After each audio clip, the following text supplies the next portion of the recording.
C'est un mélange céréales protéagineux. Et la particularité, c'est que tu peux faire une prairie sous couvert. C'est-à-dire que tu peux mettre un raiggras et un trèfle en dessous. Au moment de ta récolte, tu as ton couvert prairial qui est là.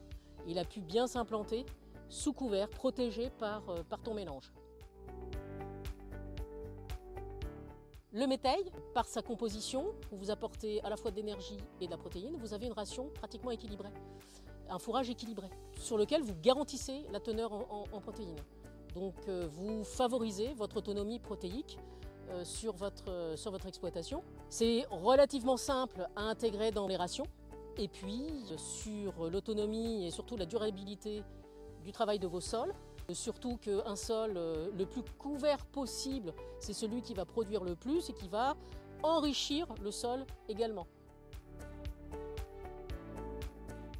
On le fait en enrubanné, ce qui fait que tu as un fourrage qui est assez riche, même très riche, enfin ça dépend des années, hein, et du moment de ta récolte, mais tu es à 0,7 d'UFC, donc c'est entre 0,7 et 0,8 d'UFC, et tu peux monter jusqu'à 98 de MADC. Donc c'est énorme. On a un recul de 5 ans, et généralement, ce qu'on n'a pas utilisé un hiver, on va l'utiliser l'autre hiver. Et on n'a pas eu tellement de dégradation de la qualité du fourrage.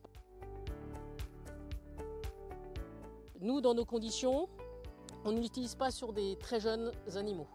C'est-à-dire qu'on attend qu'ils aient 2 ans, 2 à 3 ans, avant d'intégrer ce type de fourrage enrubanné dans la ration. Par contre, pour les animaux, par exemple nos gestantes, ça va rentrer totalement dans l'alimentation. Donc c'est ces catégories d'animaux que vous voulez maintenir. Eh bien, vous pouvez apporter ce type de fourrage pour apporter le complément de protéines. Ce qui vous limite d'incorporer des concentrés.